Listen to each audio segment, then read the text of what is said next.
네, 오늘도 수급을 통해서 옥석을 가려보겠습니다. 수급 파이터! 김태성 팀장님과 함께하겠습니다. 팀장님 안녕하세요. 네, 안녕하세요. 네, 자 수급 동향 살펴보도록 하겠습니다. 외국인과 기관 지금 사고 있는 종목들도 디테일하게 좀 봐야 될 것 같습니다. 오늘 코스피에서는 외국인 좀 팔고 있고요. 반면에 코스닥에서는 기관이 팔면서 좀 갈려지는 움직임이 나오고 있습니다. 외국인이 현재 사고 있는 종목 먼저 보면요. 특징적인 것을 보겠습니다. 유니슨을 지금 좀 대량 매수세에 들어가고 있는 것도 특징이고요. 대우건설과 오늘도 5G에서는 가장 좋은 주가 흐름 HFR이죠. HFR에 외국인이 많은 양을 사고 있다는 것. 그리고 기관에서의 특징은요. 금융, 보험, 그리고 항공주들 오늘 사실 좀 리오프닝 하면은 여행 항공만 많이 떠올렸는데 네. 오늘 그 외에 뭐 TJ 미디어라든지 맞아요. 뭐 제주 맥주 이쪽으로 매수세가 쏠렸는데 그래도 항공주를 담고 있긴 하는 것. 또 한번 슈팅을 또 준비하는 것 아닐까 하는 생각이 드는데 기관이 오늘 금융보험 쪽을 사고는 있어요. 근데 또 특징적인 것은 카카오뱅크에 또 매수세가 많이 한번 맞아요. 들리는데 네. 또 카카오뱅크 카뱅 전문가시잖아요. 카카오뱅크는 금리 인상에 따른 굉장히 또 수혜를 볼 수 있는 저는 종목 중에 하나다라고 생각이 들어요. 그래서 이제 글로벌 시장의 변동성이 굉장히 많을 수밖에 없는 지금 현재 이 카카오뱅크도 포트 그쵸. 한켠에 저는 한번 구비를 해놓는 것도 굉장히 좋은 방법이 아닐까라는 의견 한번 드리겠습니다. 오, 카카오뱅크. 오랜만에 또 카카오뱅크가 좋았을 때쯤 한 번씩 수급할 때 가지고 맞죠. 오시는데 또 한번 기대를 한번 해보도록 그 좋은 타이밍 오면 또 한번 네. 기대해 보도록 하겠습니다. 자, 그 외에도 뭐 외국인 기관 오늘 쌍끌이 매수세가 들어오고 있는 종목은 사마네트웍스와 LG 디스플레이가 있다는 것도 얘기를 해보겠습니다. 또 보면은 우리 수급파이터에서 친근한 종목들이 또 들어가고 있다는 것도 말씀을 드려보겠습니다. 자, 이렇게 외국인과 기관 대결 속에서 오늘 1라운드 대진 라인업도 살펴보겠습니다. 1라운드 파이트! 1라운드의 대결은 NC소프트와 LG이노텍입니다. 뭐 게임의 눈과 LG의 눈이 만났다. 이렇게 볼 수 있을까요? 누구나 다 아는 종목이 아닐까 그렇죠. 싶어요. 친근한 종목들. 그렇죠. 시장에 참여하신 개인 투자자분들이 아마 이 두 종목을 모르시는 분은 거의 없을 것 같다라는 생각이 주가도 드는데 어느새 오르고 내리면서 둘이 비슷해졌어요. 맞아요. 네. 일단 굉장히 고민을 좀 많이 하실 것 같아요. 조정을 조금 더 강하게 받았던 NC소프트가 가격적인 메리트가 있는 구간일까?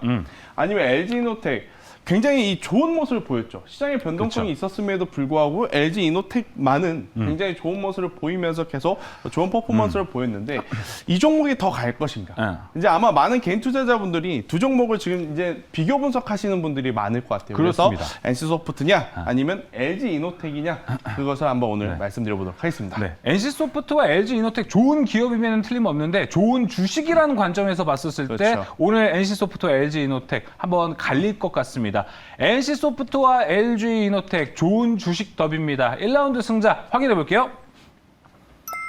그래도 이 흐름을 타고 있는 게 더 좋다. 일단 NC소프트는 이 투자자들의 신뢰를 회복을 해주는 게 저는 먼저다라고 한번 생각이 이런 들어요. 신뢰가 진짜 이렇게 그렇죠. 회복하기 어렵구나라고 느껴집니다. 네, 맞아요. 이제 주식 투자함에 있어서 가장 중요한 것은 신뢰도다라고 생각이 드는데 NC소프트가 이 부분을 조금 더 이제 투자자들로 하여금 좀 신뢰감 있는 그런 모습을 보여주고 나서야 저는 오히려 이제 굉장히 더 좋은 시세를 좀 낼 수 있지 않을까라는 생각이 들고요. 대신에 LG이노텍 같은 경우에는 이 투자자들이 신뢰할 수 있는 성과들을 나타내고 있다. 이렇게 좀 맞아요. 보시면 될 것 같습니다.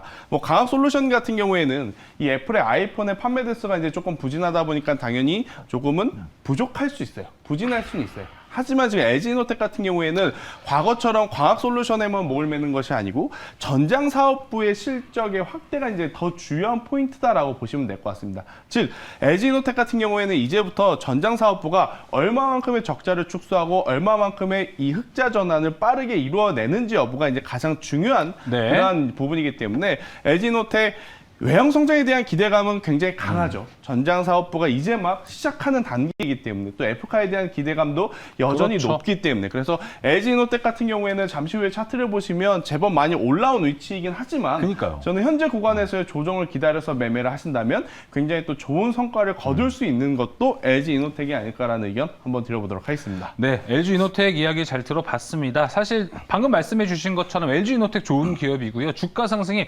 최근에 이렇게 잘 갔어요. 네. 그래서 아무래도 개인 투자자들 입장에서는 보면은 수급을 받고는 있는데도 네. 불구하고 이것도 선반영되는 거 아니야 라는 그것 때문에 그쵸. 접근하기가 좀 의문이 맞아요. 들 때가 있습니다. 일단 LG노텍을 조금만 더 길게 볼게요. 네. LG노텍 같은 경우에 사실 선반영이 된 것도 없지 않아 있어요. 그래서 오늘은요, 제가 보통 종목들을 말씀을 드릴 때 종가에 매수를 하자라는 전략을 많이 드리지만 예. 오늘은 좀 차별화 있는 전략을 좀 드리도록 할게요.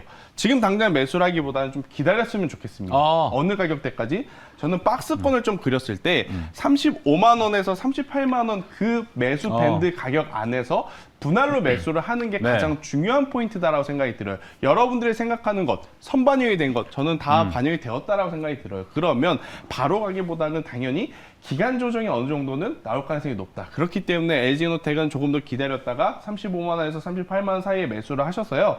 추가적으로 상승하게 된다면 40만 원 혹은 40만 원을 넘어서 43만 원 이상의 목표가를 한번 제시드려 보도록 하겠고 네. 대신에 32만 원이라는 가격대가 이탈이 되게 되면 LG노텍의 주가가 무너진다? 그건 아닙니다. 그건 아니지만 우리가 생각하는 것보다 더 오랜 기간의 기간 조정이 나올 수 있으니까요. 예. 32만 원이라는 가격이 이탈 시에는 그때는 현금화하자라는 전략 한번 말씀드려보도록 하겠습니다. 알겠습니다. 소위 말해서 뭐 채팅창도 그렇고 투자자분들이 째려본다는 얘기를 많이 하거든요. 그렇죠. 째려볼 종목입니다. 맞아요. LG 이노텍. 일단 현재 가격 흐름을 보면 38만 6천 원 선인데요. 35만 원에서 38만 원 사이 밴딩을 저희가 제시를 해드렸습니다. 목표가 40만 원, 손절가는 32만 원에서 대응하시면 좋을 것 같습니다. 잘 째려보시길 바라겠습니다. LG 이노텍 1라운드 살펴봤고요. 자, 바로 2라운드로 넘어가 보겠습니다. 2라운드도 상당히 궁금한데 2라운드 대결 보겠습니다. 라인업 파이트! 2라운드는 아프리카TV와 태용로직스가 만났습니다. 요즘 태용로직스 사람들이 관심 많이 가지더라고요. 이게 딱 갈릴 것 같아요. 잊혀졌던 아프리카TV지만 여전히 저력이 있다라는 것에 대한 고민을 하실 것. 그리고 태용로직스는 최근에 이제 계속해서 이제 여러분들도 여기저기서 조금씩 많이 이제 들어보셨을 것 같은 네. 흐름이 나오고 있는 종목. 그러니까 전통적으로 좀 강했던, 핫했던 종목이 지금 쉬어갈 때 살 것이냐, 아니면 태용로직스를 쫓아갈 것이냐, 이 부분에 대한 이야기를 오늘 한번 드려보도록 하겠습니다. 알겠습니다. 아프리카와 태용로직스의 대결입니다. 승자 누가 될까요? 승자 바로 확인해 보겠습니다.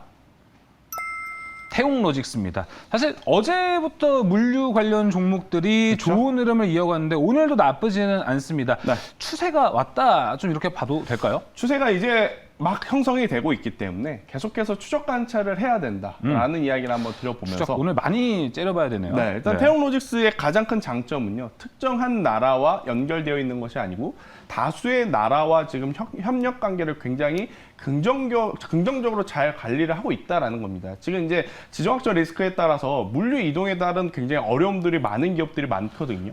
그것을 해결하기 위해서는 당연히 태용로직스 같은 기업들의 힘이 지금 절실히 필요할 때가 아닌가라는 생각이 들어요. 그래서 네. 이제 태용로직스 같은 경우에는 다수의 선사 파트너십을 통해서 지금 경쟁력을 확보하고 있고, 제가 앞서서도 말씀드렸지만 이 매출 지역이 굉장히 다양하다라는 거. 그냥 단순히 뭐 중화권 혹은 일본, 북미 이게 이런 뿐만이 아니고요. 남미, 유럽 이러한 것까지 굉장히 이제 외형 성장이 빠르게 되어 있기 때문에 태용로직스 현재 위치에서 정말 매력적이다라는 의견 드리도록 하겠습니다. 네, 태용로직스 얘기를 좀 들어봤는데 지금 이제 이렇게 물류 쪽에서 살아난다면은 한 가지 궁금한 거는 해운주들이 피크아웃 우려가 좀 있었는데 해운주한테도 좀 좋은 모멘텀이 되지 않을까 하는 생각은 들어요. 일단 모멘텀은 될 수는 있지만 우리가 또 선반영 이게 가장 큰 문제지 않습니까? 네. 특히 이제 HMM을 또 그쵸. 말씀드릴 수밖에 없을 것 같은데 HMM 같은 경우에는 이미 많은 투자자분들 관심을 받다 보니까 선반영이 없지 않아 좀 반영이 된 부분이 있어서 저는 고르자면 태용로직스가 오히려 더 매력적이다라는 생각이 들어서 바로 좀 전략을 한번 드려보면요. 예. 태용로직스 같은 경우에는 오늘 종가에 저는 굉장히 매력적이다라고 생각이 듭니다. 네. 어제보다 오히려 오늘 조금 쉬어가는 게 추가적인 상승을 위해서 더 좋은 위치가 아닐까라는 생각이 들어서요. 9,200원대에서 이제 진입하신 분들은 만 원대를 넘어서 12,000원이라는 가격대를 한번 잡아보는 게 좋을 것 같고요. 대신에 박스 하단인 8,000원이라는 가격대가 이탈이 되게 되면 그때는 우선 손절하자라는 전략을 한번 드려보도록 하겠습니다. 알겠습니다. 자, 태용로직스 물류에서 살펴봤습니다. 목표가 12,000원, 손절가 8,000원으로 제시가 됐습니다. 자, 이렇게 1라운드와 2라운드 함께 살펴봤습니다. 김태성 팀장의 오늘의 픽 종목은 또 무엇을 가지고 왔을지 함께 확인해 보겠습니다. 공개해 주시죠. 오늘은 엔캠으로 가지고 왔습니다. 이번 주에 2차 전지 흐름이 그렇게 나쁘진 않아요. 저는 개인적으로 굉장히 좋다라고 생각이 들 정도예요. 오, 왜냐하면 왜죠? 미국 시장이 굉장히 좋았던 모습. 그러니까 나사이라든지 필라델피아 반도체가 상승을 하면 우리나라는 당연히 삼성전자라든지 SK하이닉스가 올라갈 것이다라고 많은 분들이 생각을 하고 저 또한 그렇게 생각을 했는데 막상 우리나라 시장 뚜껑을 열어보니까 아직까지 원달러 환율에 대한 부담감 때문인지 맞아요. 반도체 IT는 여전히 제자리에 걸음을 하고 있고 네. 오히려 시총 상위 종목단에서 가장 좋은 시세를 내는 쪽이 삼성 SDA, SK 이노베이션 그리고 엔캠과 같은 지금 2차 전지 배터리가 좋은 모습을 저는 나타내고 있다. 여기에 이제 포커스를 맞춰야 되지 않나라는 생각이 들어요. 물론 2차 전지 배터리 같은 경우에는 이미 원자재 가격 상승에 따른 부담감이라는 이 불확실성이 있지만 이미 우리가 너무 빠르고 오랫동안 인지가 되어 있는 상태다라고 좀 보시면 될 것 같아요. 그래서 이제 너무 많이 노출되었기 때문에 추가적인 악재가 아니다라는 관점. 그리고 이제 이 전기차에 대한 수요는 여전히 지속적으로 증가하고 있기 때문에요. 수요가 견고하기 때문에 2차 전지 배터리 뭐 원자재 가격 상승은 부담이 되지만 이게 또 판가로 전이가 되면서 해결이 될 수도 있는 부분이라서요. 저는 엔캠과 같은 2차 전지 배터리 추가적인 상승세 한번 기대해 볼 만하다라는 의견 드려보도록 하겠습니다.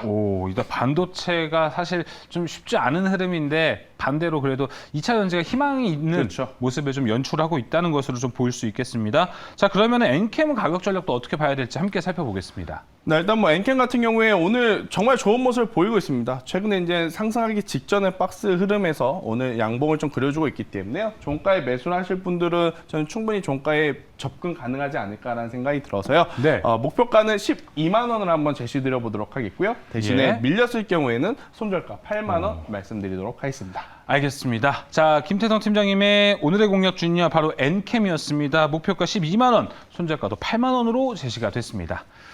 자, 이렇게 오늘도 수급을 통해서 세 가지 종목 함께 살펴봤습니다. 수급파이터 준비한 소식 여기까지입니다. 오늘 말씀 감사합니다.